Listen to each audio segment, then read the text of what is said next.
हर हर महादेव।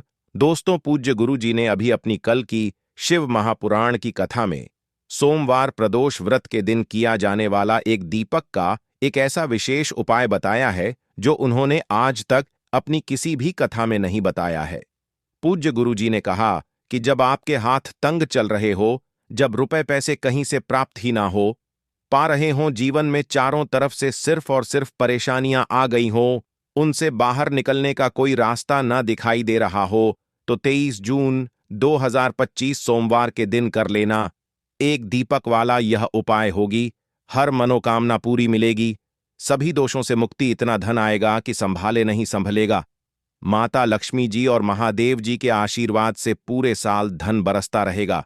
दोस्तों, जैसा कि आप सभी लोग जानते हैं कि 23 जून 2025 यानी सोमवार को पड़ रही है आषाढ़ महीने की प्रदोष तिथि। और दोस्तों, यह वह तिथि है जो आषाढ़ महीने में पड़ने वाली सबसे बड़ी और आषाढ़ महीने की पहली प्रदोष तिथि है, क्योंकि यह सोमवार के दिन पड़ रही है और हमारे हिंदू धर्म में इसका बहुत ही बड़ा और विशेष महत्व होता है।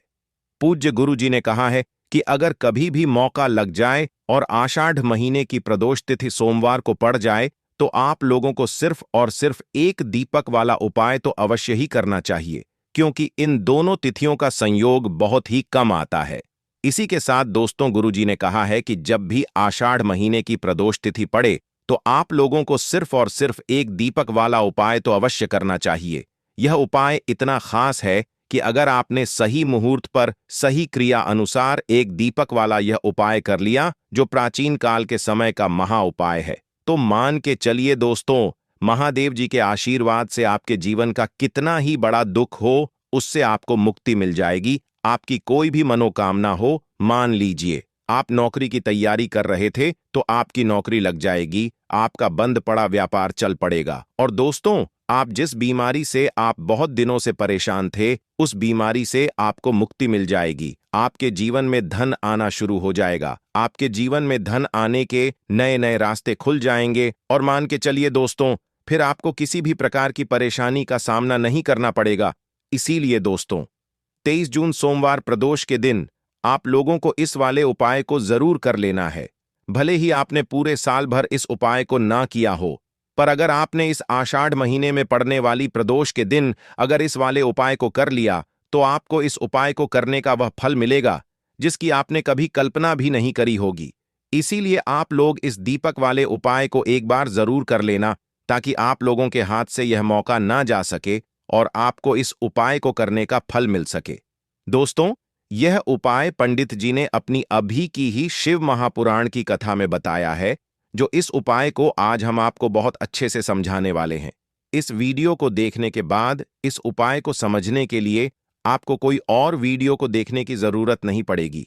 तो दोस्तों, इस उपाय को आपको कैसे करना है, कब करना है, कहां पर करना है, और उपाय को करते समय आपको किन किन गलतियों को नहीं करना है और आपको किन किन बातों का ध्यान रखना है, यह सारी जानकारी हम आपको इस वीडियो में देंगे। तो चलिए भक्तों, उपायों को शुरू करते हैं। अगर आप भी चाहते हैं कि महादेव जी का आशीर्वाद आप पर सदैव बना रहे, तो वीडियो को लाइक करें, चैनल को सब्सक्राइब करें और कमेंट बॉक्स में हर हर महादेव जरूर लिखें। और अपने फायदे के लिए, गरीबी दूर करने के लिए इस वीडियो को पूरा देखकर जाना। यदि आज आपने वीडियो को बीच बीच में से देखा, काट काट कर देखा, तो जीवन में आपको कभी सफलता हासिल भी नहीं होगी। देखिए दोस्तों, यह 23 जून सोमवार प्रदोष व्रत का दिन, यह इतना खास होता है, इतना महत्वपूर्ण होता है। देखा गया है, कभी कभी बड़े बड़े पूजा पाठ अनुष्ठान से जो मनोकामना पूर्ण नहीं होते, वह 23 जून सोमवार के दिन एक छोटे से उपाय करने से ही आपकी मनोकामना पूर्ण हो जाती है। अब हम समझते हैं इस वाले उपाय को हमें करना किस समय है। इस एक दीपक वाले उपाय को हमें इस प्रदोष व्रत के दिन करना किस समय है। तो देखिए, इस उपाय को करने का जो समय है वह सुबह का समय है और शाम का समय भी है। अब देखिए, यहां पर हम मुख्य रूप से सुबह का समय नहीं बोलेंगे, क्योंकि 23 जून सोमवार प्रदोष व्रत का दिन है और इस दिन प्रदोष काल के समय का बहुत महत्व होता है। बाकी अगर सुबह के समय भी करेंगे तो भी अच्छा होगा, उसमें कोई भी दिक्कत वाली बात नहीं है। तो चलिए जानते हैं इस विशेष उपाय के बारे में। लेकिन उससे पहले एक प्रार्थना, अगर आप इस चैनल पर नए हैं तो आप इस वीडियो को लाइक करें, चैनल को सब्सक्राइब करें और कमेंट बॉक्स में आप अपनी राशि या अपना नाम जरूर डाल दें, क्योंकि हम राशि से जुड़ा भाग्य भी बताते हैं और भाग्य में चल रही परेशानियों को दूर करने के लिए वह आसान से आसान उपाय भी बताते हैं। तो चलिए अब हम अपने सबसे पहले उपाय की बात कर लेते हैं। तुलसी के गमले में आपको वह कौन सी चीज डालनी है जिस उपाय को करने से आप अपने जीवन में महाधनी बन जाएंगे। इतना धन आपको मिलेगा कि कभी भी आपके धन में कमी नहीं आएगी, कभी भी आपका धन बर्बाद नहीं होगा। आपके पैसे की बर्बादी बिल्कुल आपके जीवन से रुक जाएगी। और जो लोग कहते हैं कि घर में पैसा तो आता है, पैसा रुकता नहीं है और पैसा बढ़ता नहीं है, वृद्धि नहीं हो रही है, उन्हें भी विशेष यह तीसरा उपाय प्रदोष वाले दिन जरूर करना चाहिए। तो देखिए, पहले ही आपको बता दिया कि श्री हरि विष्णु की पूजा और उनका भोग, श्री मतलब तुलसी मैया के बिना अधूरा है ना? और तुलसी मैया जो है वह श्री हरि विष्णु के बिना अधूरी है। तो देखिए, जब भी आप तुलसी का कोई उपाय करेंगे तो सीधे सीधे आप श्री हरि विष्णु को प्रसन्न कर लेते हैं। अब व्यक्ति को, यानी जो भी व्यक्ति है, किस व्यक्ति को कितना धन देना है, यह श्री हरि विष्णु के हाथ में होता है।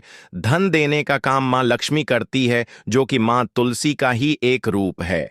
मां तुलसी जो है यह माता लक्ष्मी का ही स्वरूप है ना? तो आपको करना क्या है, आपको लेनी है यहां पर हल्दी पिसी हुई, जो कि श्री हरि विष्णु से जुड़ी हुई है, आपके गुरु ग्रह से जुड़ी हुई है, आपकी कुंडली में गुरु को मजबूत करती है, सुख सौभाग्य को खींचने का काम करती है, धन को बढ़ाने का काम करती है। तो एक छुटकी पिसी हुई हल्दी आपको लेनी है और यह पिसी हुई सूखी हल्दी ही आपको अपने गमले में, तुलसी का पौधा जिस गमले में लगा है उसमें अच्छे से इस हल्दी को डालना है, ठीक है ना? और ओम नमो भगवते वासुदेवाय नमः इस मंत्र का जाप करना है। कितनी बार? कम से कम 11 बार जाप करना है। ओम नमो भगवते वासुदेवाय नमः इस मंत्र का जाप करते रहना है और हल्के हल्के से तुलसी के पौधे में आपको पूरे गमले में पीसी हुई हल्दी का छिड़काव करना है। तो देखिए, जो व्यक्ति इस उपाय को प्रदोष व्रत के दिन कर लेता है, ऐसा समझ लीजिए अपने जीवन से नहीं आने वाली 7 पीढ़ियों के जीवन से निर्धनता और गरीबी को दूर कर देता है। क्योंकि हल्दी जो है ना, यह साधारण नहीं है। हल्दी इतनी उत्तम होती है कि रातों रात आपके जीवन में चमत्कार करती है। आपने देखा होगा कि कोई भी शादी होती है, विवाह होता है ना? कोई भी ऐसा शुभ काम हम करते हैं, उसमें हल्दी जरूर लेते हैं। गृह प्रवेश जब हम करते हैं तो हल्दी के स्वास्तिक का निर्माण करते हैं। कोई भी अच्छा काम करने जा रहे हैं, हल्दी उसमें लेते हैं। और हल्दी जो है यह आपके गुरु ग्रह को मजबूत कर देती है। अगर कुंडली में गुरु कहीं ना कहीं मजबूत है तो इससे उत्तम उपाय आपको, ऐसा समझिए, प्रदोष व्रत का मिलेगा नहीं। बहुत ही उत्तम उपाय है। तुलसी के गमले में एक छुटकी पीसी हुई हल्दी डालना है, तो यह बहुत ही उत्तम उपाय है। इस उपाय को आप जरूर करें। प्रदोष वाले दिन और साल का सबसे बड़ा यह दिन है। तो इस उपाय को करने से श्री हरि विष्णु और महादेव आपसे न केवल प्रसन्न होते हैं, आपसे इतना प्रसन्न हो जाते हैं कि जीवन में कभी आपके गरीबी और निर्धनता को नहीं आने देते हैं। चलिए अब बात कर लेते हैं अपने तीसरे उपाय की, जो कि मुख्य द्वार से जुड़ा हुआ है। और यह उपाय है स्थिर लक्ष्मी के वास के लिए। ऐसा पैसा आपके घर में आएगा जो आपके घर में ही रुकेगा। ऐसा पैसा कभी आपके घर में नहीं आएगा जो आपके घर से जाएगा और विशेषकर फिजूल खर्ची में जाएगा। अब आधे से ज्यादा लोगों की यही समस्या होती है कि घर में पैसा तो आता है लेकिन बहुत जल्दी घर से चला जाता है या फिर फिजूल खर्ची में चला जाता है। तो धन की बर्बादी जिन लोगों के घर में हो रही है, उन्हें विशेषकर यह तीसरा उपाय करना है। या जिन लोगों के पास बिल्कुल पैसा आना बंद हो गया है सर, पर लगातार कर्जा बढ़ रहा है, उन्हें भी यह विशेष तीसरा उपाय करना है। तो देखिए, आपको फिर से क्या लेना है? हल्दी लेनी है पीसी हुई, जो कि श्री हरि विष्णु से ही जुड़ी हुई है ना? पीसी हुई हल्दी लेनी है और थोड़ा सा पानी डालकर उसका गाढ़ा गाढ़ा आपको पेस्ट बना लेना है। अब इसी हल्दी से आपको अपने घर में स्वास्तिक बनाने हैं। कितने स्वास्तिक? एक स्वास्तिक आपको बनाना है अपनी तिजोरी पर, जिसमें आप पैसा अलमारी में रखते हैं, जिस चीज में भी पैसा रखते हैं, बस वहां पर हल्दी से एक स्वास्तिक बनाना है। दूसरा स्वास्तिक आपको कहां बनाना है? अपने घर के मंदिर में है ना? और 2 स्वास्तिक आपको बनाने हैं अपने घर के मुख्य द्वार पर बाहर की तरफ हल्दी से 4 स्वास्तिक आपको बनाने हैं। 2 स्वास्तिक मुख्य द्वार पर बाहर की तरफ, एक तिजोरी पर है ना, और एक अपने घर के मंदिर में। बस यह उपाय आपने अगर प्रदोष वाले दिन कर लिया तो देखिए जो धन की तिजोरी है उसमें पैसा भरा रहेगा।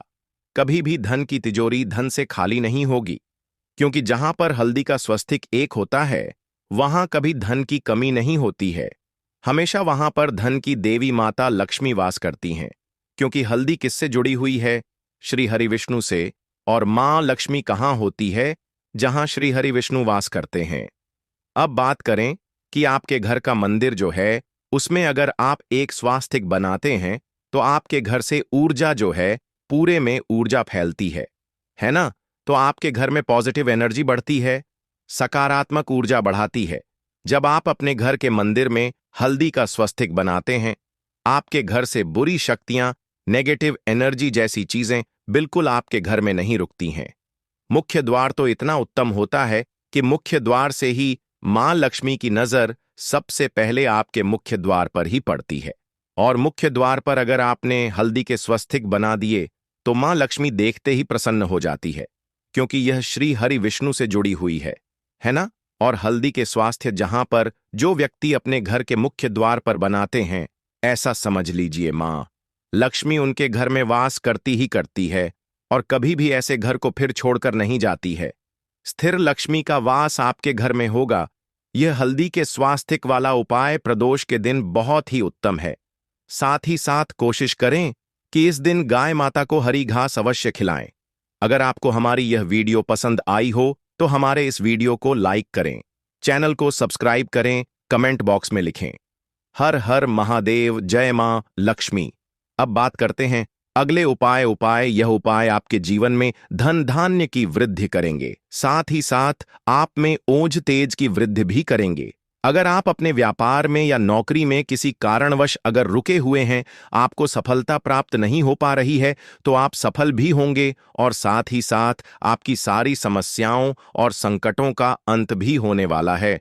तो चलिए जानते हैं पूज्य गुरुजी द्वारा बताए गए अपने सबसे पहले खास उपाय के बारे में। इस उपाय के लिए आपको सबसे पहले ले लेना है एक सफेद रंग का फूल। देखिए, सफेद रंग का फूल महादेव जी को बहुत ही प्रिय होता है, इसीलिए आपको सिर्फ एक सफेद रंग का फूल ले लेना है।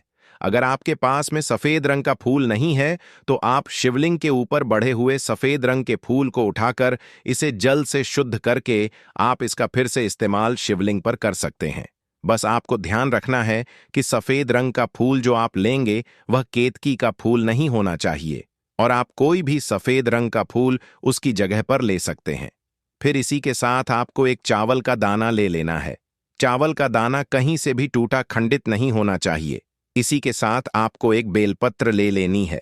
अगर आपके पास में बेलपत्र भी नहीं है तो शिवलिंग के ऊपर छड़ी हुई बेलपत्र को उठाकर आप इसे जल से शुद्ध करके इसका फिर से इस्तेमाल शिवलिंग पर कर सकते हैं।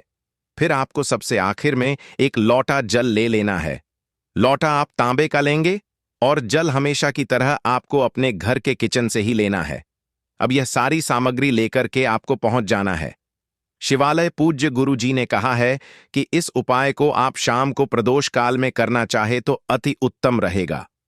अब देखिए, अब जो यह तीनों सामग्री आपके पास में है, इनको लेकर के आपको पहुंच जाना है शिवालय, और एक बेलपत्र को ले गए हैं और एक चावल का दाना जो आपके पास में है और एक सफेद रंग का फूल जो आप साथ में लेकर गए हैं।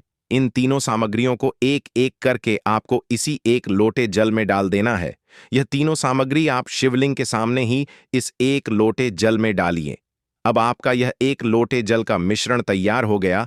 अब इस एक लोटे जल के मिश्रण को आप धीरे धीरे शिवलिंग के ऊपर समर्पित करते जाएंगे और लगातार ओम नमः शिवाय या श्री शिवाय नमस्तुभयम दोनों में से किसी भी एक मंत्र का आप स्मरण करते जाएंगे।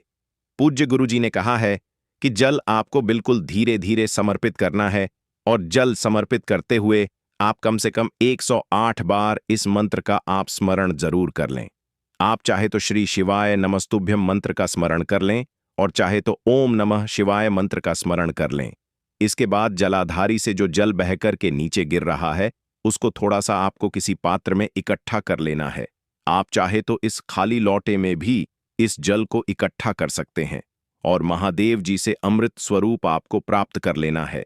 देखिए, महादेव जी से आपको बोल देना है कि हे मेरे महादेव, मेरे व्यापार में घाटा हो रहा है, मेरे जीवन में किसी भी प्रकार की सफलता मुझे प्राप्त नहीं हो पा रही है, धन धान की लगातार समस्या बनी रहती है, नौकरी सही से नहीं चल रही है, कुछ ना कुछ जीवन में परेशानियां लगातार बनी हुई हैं। तो आपकी जो भी मनोकामना हो, उस मनोकामना को स्मरण करते हुए आपको इस जल को महादेव जी से अमृत स्वरूप प्राप्त कर लेना है और यह जल आपको लेकर के अपने घर को चले आना है। अब अगर आपके घर में लड़ाई झगड़ा बहुत होता है तो आप इस जल का आचमन अपने पूरे घर के प्रत्येक कोने में कर दीजिए, यानी कि इस जल का छिड़काव आपके घर के प्रत्येक कोने में आपको कर देना है। बस आपको किसी भी अशुद्ध जगह पर इस जल का छिड़काव नहीं करना है और घर के हर कोने में इस जल का आपको छिड़काव कर देना है। साथ ही साथ आप थोड़ा सा आचमन खुद कर लीजिएगा और घर के अन्य सदस्यों को भी इस जल का आपको आचमन करवा देना है। फिर इसी के साथ अगर आप अपने व्यापार में सफलता को प्राप्त करना चाहते हैं या फिर नौकरी में सफलता को प्राप्त करना चाहते हैं, तो आप जिस भी जगह या फिर अगर आपके व्यापार में घाटा हो रहा है तो आप इस जल का अपने व्यापार वाली जगह पर इसका छिड़काव भी कर देंगे। फिर आपके जीवन में किसी भी प्रकार की अगर समस्या है तो आप इस जल का आचमन खुद कर लेंगे। पूज्य गुरुजी ने कहा है कि जो भी इस जल का छिड़काव अपने घर में कर लेता है या स्वयं आचमन कर लेता है तो उसके जीवन की बड़ी से बड़ी मनोकामना भी महादेव जी की कृपा से बहुत ही जल्द से जल्द परिपूर्ण हो जाती है। अब जानते हैं पूज्य गुरुजी द्वारा बताए गए अपने दूसरे खास उपाय के बारे में। देखिए, यह उपाय भी आपके जीवन में संकटों को प्राप्त करके धन, व्यापार, नौकरी इन सबको अच्छी तरीके से चलाने के लिए इस उपाय को आपको जरूर करना चाहिए। इस उपाय के लिए सिर्फ और सिर्फ आपको एक दीपक ले लेना है। दीपक आप चाहे तो मिट्टी का ले सकते हैं या फिर अपने घर पर शुद्ध आटा मार करके उसका दीपक आप तैयार कर सकते हैं। इस दीपक में आपको लंबी रुए की बत्ती का प्रयोग करना है। पूज्य गुरुजी ने अपनी शिव महापुराण की कथा में कई बार बताया हुआ है कि लंबी रुए की बत्ती का प्रयोग जब भी हम लोग करते हैं तब हमें अपने जीवन में धन धान की प्राप्ति होती है, हमारे वंश में वृद्धि होती है और हमारे जीवन में तरक्की हमें प्राप्त होना शुरू हो जाती है। आपको लंबी रुएं की बत्ती का ही प्रयोग करना है और इस दीपक में आपको घी का इस्तेमाल करना है। आपको शुद्ध देसी घी का ही इस्तेमाल इस दीपक में करना है। इसी के साथ आपको थोड़े से चावल के दाने ले लेने हैं। आपको एक मुट्ठी चावल के दाने ले लेने हैं। अब यह सारी सामग्री लेकर के आपको पहुंच जाना है किसी भी बेलपत्र वृक्ष के नीचे। अब देखिए, दीपक जो आप लेकर गए हैं उसको सबसे पहले